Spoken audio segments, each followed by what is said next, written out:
नमस्कार सर्वांना, स्वागत आहे तुमचं माझ्या चॅनलवरती।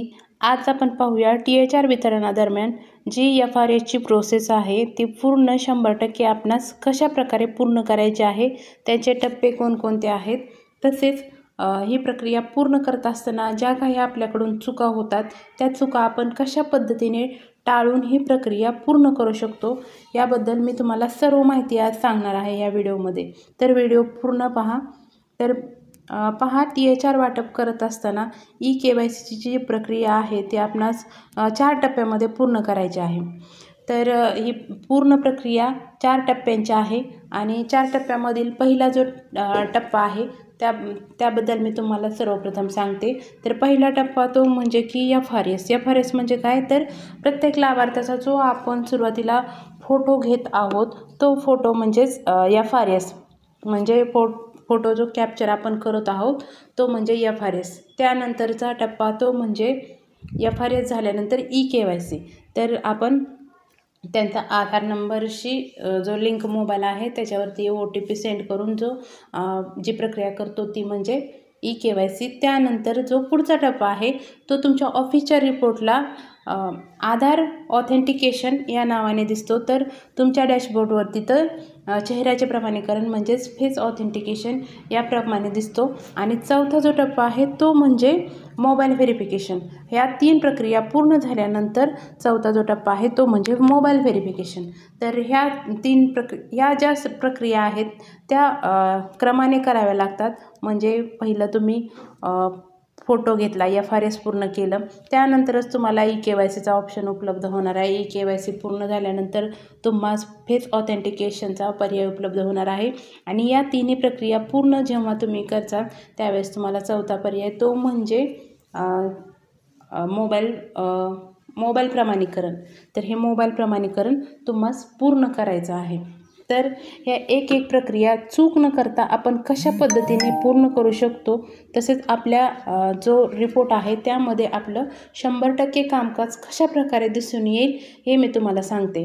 तर पहा, FRS करत असताना तुम्हाला घ्यायची महत्त्वाची काळजी म्हणजे तुम्ही जो FRSसाठी फोटो घेत आहात तो तुम्ही सर्वप्रथम चेक करणं गरजेचं आहे की तुम्ही योग्य व्यक्तीचा फोटो घेत आहात का।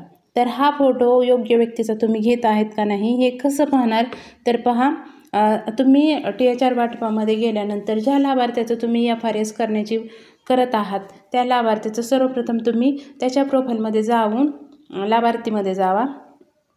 त्यानंतर ज्या लाभार्थ्याचं तुम्ही FRS करणार आहात त्या लाभार्थ्याची प्रोफाईल ओपन करा।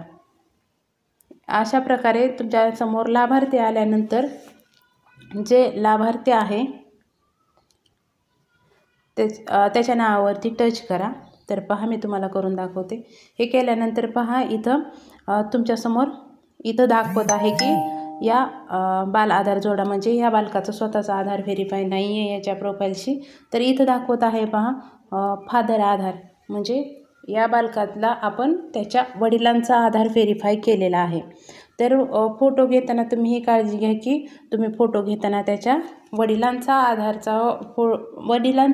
फोटो घ्यायचा आहे। तसेच फोटो घेतल्यानंतर जी KYC तुम्ही करणार आहात त्याच्यासाठी तुम्हाला त्याच्या वडिलांचंच आधार वापरायचं आहे। फोटो कॅप्चर झाल्यानंतर लगेच तुमच्यासमोर KYCसाठी आधार नंबर जो तुम्ही टाकणार आहात तो तुम्ही खात्रीने त्याच्या वडिलाचाच टाका। याचं महत्त्वाचं कारण म्हणजे काय, तर तुम्ही जो डेटा प्रोव्हाइड करत आहात पोषण ट्रॅकरला, म्हणजे जी माहिती तुम्ही पोषण ट्रॅकरला देत आहात ती माहिती व तुम्ही आता सध्या सुरुवातीला प्रोफाईल निर्माण करताना जो आधार नंबर दिला आहे आणि आता THR वाटपासाठी जो आधार नंबर देत आहात किंवा फोटो घेत आहात तर तो जो डेटा आहे तो मॅच केला जात आहे। म्हणजे एखाद्या बालकाचं तुम्ही वडिलाचा आधार प्रोफाईलमध्ये भरला आहे तर तुम्हाला त्याच्या वडिलाचंच FRS करायचं आहे आणि त्याच्या वडिलाचीच KYC करायची आहे, कारण की काढलेला FRSचा फोटो जे आधार व्हेरीफाय आहे त्याच्याशी मॅच केलं जात आहे। तर ही चूक तुम्ही सर्वप्रथम टाळा। म्हणजे ज्या बालकाचं तुम्हाला FRS करायचं आहे तर त्याच्यासाठी तुम्ही 2 मिनटं वेळ देऊन त्याच्या प्रोफाईलमध्ये जाऊन पहा की त्याचं आधार हे कोणाचं व्हेरीफाय झालेला आहे.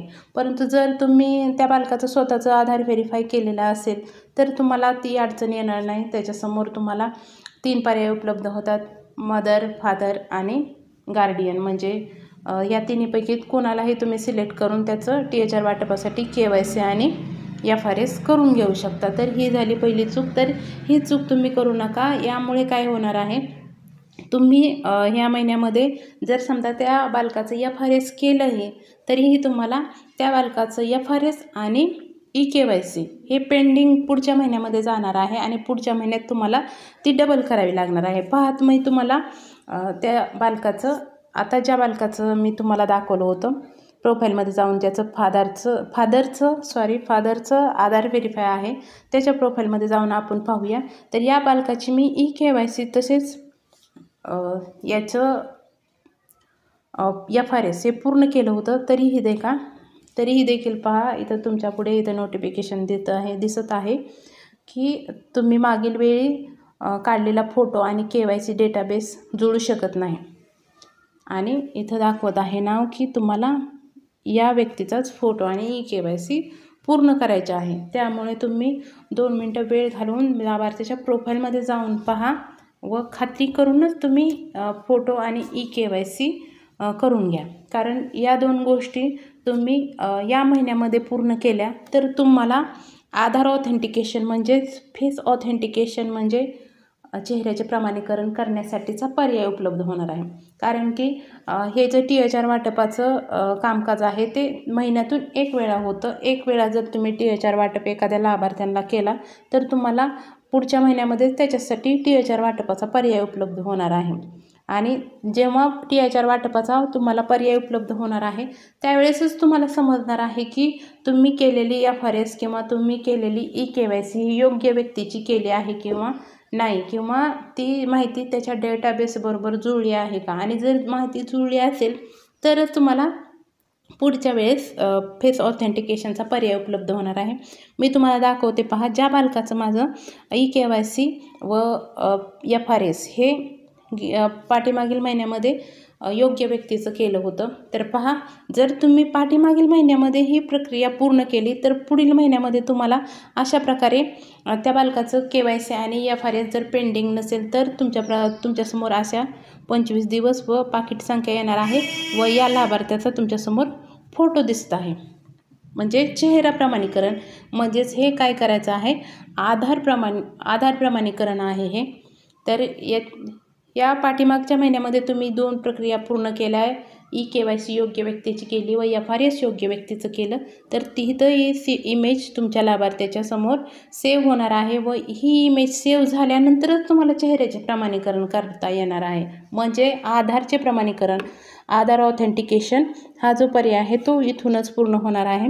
तर ही पूर्ण करण्यासाठी देखील तुम्हाला पहा इथं जायचं आहे. इथं गेल्यानंतर त्या व्यक्तीचा, ज्या व्यक्तीचा हा फोटो तुम्हाला दिसत आहे त्याच व्यक्तीचा तुम्हाला पुढील वेळेसही फोटो घ्यायचा आहे. पाठीमागच्या वेळेस जसं डोळ्याची उघडझापाने सरळ मान ठेवून फोटो घेतला होता त्याप्रमाणे फोटो घ्या. त्यानंतर जर तुमचा हा डेटा आणि पाठीमागचा डेटा मॅच झाला तर चेहऱ्याचे प्रमाणीकरण झाले असे एक तुम्हाला ग्रीन कलरमध्ये नोटिफिकेशन येतं. त्यानंतर हे तुमची प्रमाणीकरण झाल्यानंतर एक शेवटची प्रक्रिया उरते ती म्हणजे मोबाईलचं प्रमाणीकरण. तिन्ही प्रक्रिया पूर्ण झाल्यानंतर तुमच्यासमोर मोबाईलचं प्रमाणीकरण करण्यासाठी एक OTP पाठवा असं नोटिफिकेशन येतं. तो OTP तुम्ही पाठवल्यानंतर OTP सबमिट केल्यानंतर ही 4 टप्प्यामध्ये जी प्रक्रिया आहे ती प्रक्रिया पूर्ण होणार आहे तुमच्या प्रत्येक लाभार्थ्याची. परंतु ज्या लाभार्थ्याचं स्वतःचा आधार व्हेरीफाय आहे अशा लाभार्थ्याची ही प्रक्रिया पूर्ण होण्यासाठी तुम्हाला अडचण येणार आहे. कारण की चेहऱ्याचे प्रमाणीकरण हे जर कधी पर्याय आपल्यास उपलब्ध होतो जेव्हा जर आपण पाठीमागील महिन्यामध्ये KYC व FRS योग्य व्यक्तीचं केलं तर. परंतु जी मुलं स्वतःचा आधार व्हेरीफाय केलेले आहेत बालकं, आपण त्या बालकांसमोर अशा प्रकारचा पर्याय आपल्याला उपलब्ध होणार नाही.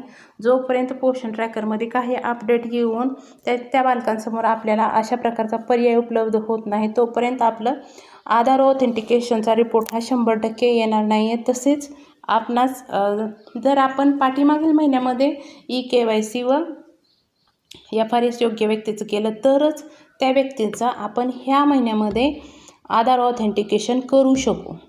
परंतु ज्या बालकांचं स्वतःचं आधार व्हेरिफिकेशन झालं आहे त्या बालकांचं मात्र आपण जोपर्यंत पोषण ट्रॅकरकडून काही आपणास अपडेट उपलब्ध होत नाही तोपर्यंत अशा बालकाचं आपण फेस ऑथेंटिकेशन म्हणजेच आधार ऑथेंटिकेशन करू शकत नाही. कारण की आपण जर त्यांच्या THR वितरणावरती गेलं तर पहा हा जो लाभार्थी आहे माझा, याचं मी स्वतःचं आधार व्हेरिफिकेशन केलेलं आहे. तर पहा, याला दरवेळेस आपणास EKYC करा आणि FRS करा, अशा प्रकारे इथं ओपन होत आहेत पर्याय. जर मागील डेटा या लाभार्थ्यासमोर सेव्ह झाला व याचा जर डेटा सेव्ह होऊन आपणास दाखवलं की या लाभार्थ्याचं ऑथेंटिकेशन करा, तर आपण ती प्रक्रिया पूर्ण करू शकणार आहोत. तसेच आपण शेवटचं जी प्रक्रिया आहे मोबाईल प्रमाणीकरण ती पूर्ण करू शकणार आहेत. परंतु ज्या लाभार्थ्याचं स्वतःचा आधार व्हेरिफाय आहे त्यांच्यासमोर आपणास अशा प्रकारचा पर्यायच उपलब्ध होत नाही आहे. दर महिन्यास आपणासमोर EKYC करा आणि FRS करून घ्या, अशा प्रकारचा पर्याय इथे उपलब्ध होत आहे. त्यामुळे आपण त्या बालकांचं आधार ऑथेंटिकेशन 100% करू शकत नाही. परंतु जी राहिलेली बालकं आहेत पूर्ण, त्या बालकांचं मात्र आपण आधार ऑथेंटिकेशन व EKYC या महिन्यामध्ये जर आपण योग्य व्यक्तीची पूर्ण केली तर आपण पुढील महिन्यामध्ये त्यांचं आधार प्रमाणीकरण करू शकतो, म्हणजेच फेस ऑथेंटिकेशन करू शकतो. तसेच हा फेस ऑथेंटिकेशनचा जो पर्याय आहे तो लाभार्थ्याला दर महिन्यास ओपन होतो. जर हा पर्याय तुम्हाला स्किप करायचा असेल, म्हणजे हा पर्याय स्किप करण्यासाठी सध्या तरी आपण या पर्यायाला स्किप करण्यासाठी अशी यूज करू शकतो ट्रिक की आपणास जे लाभार्थी आपण लाभार्थी लॉग इनमधून त्यांचं फेस कॅप्चर करतो अशा लाभार्थ्यांसमोर हा पर्याय ब्लर होत आहे व प्रमाणीकरण न करता पुढे जावा असा पर्याय उपलब्ध होत आहे. त्यामुळे त्या लाभार्थ्याचं प्रमाणीकरण दर महिन्यास ज्या लाभार्थ्यासमोर आपणास FRSचं चेहरा प्रमाणीकरण करा असा पर्याय उपलब्ध होत असेल तर आपण ज्या लाभार्थ्याचं स्वतःचा आधार व्हेरिफाय नाही आहे अशा लाभार्थ्याचं लाभार्थी लॉग इनमधून जर FRS करून घेतलं, फोटो कॅप्चर केला, तर त्या लाभार्थ्याचा पुढील वेळेपासून आपणास चेहऱ्याचे प्रमाणीकरण करण्याची आवश्यकता पडणार नाही. तर हा आपला पर्याय चेहऱ्याचे प्रमाणीकरण करा हा स्किप होईल व आपण THR हजेरी व आपला 100% रिपोर्ट सर्व या चारही गोष्टीचा 100% करू शकू. फक्त त्यास अपवाद म्हणजे स्वतःचा आधार व्हेरिफाय असणाऱ्या मुलांचा आपण आधार ऑथेंटिकेशन म्हणजे चेहऱ्याचं ऑथेंटिकेशन करू शकत नाही, तो पर्याय आपणास उपलब्ध नाही. जेव्हा पोषण ट्रॅकर आपणास तो पर्याय उपलब्ध करून देईल तेव्हा आपण ते ही पूर्ण करू शकू. परंतु बाकी सर्व लाभार्थ्याचा आपण EKYC व FRS योग्य व्यक्तीचं करून घ्या, जेणेकरून आपण पुढील महिन्यात किमान त्या बालकांचं आधार ऑथेंटिकेशन म्हणजेच फेस ऑथेंटिकेशन व मोबाईल ऑथेंटिकेशन पूर्ण करू शकू. तर व्हिडिओ जर तुम्हाला आवडला, म्हणजे माहिती जर तुम्हाला आवडली तर व्हिडिओला लाईक करा, चॅनलला सबस्क्राईब करा. तसेच तुमची काही इतर समस्या असेल तर तुम्ही ती मला माझ्या कमेंट बॉक्समध्ये विचारू शकता. धन्यवाद.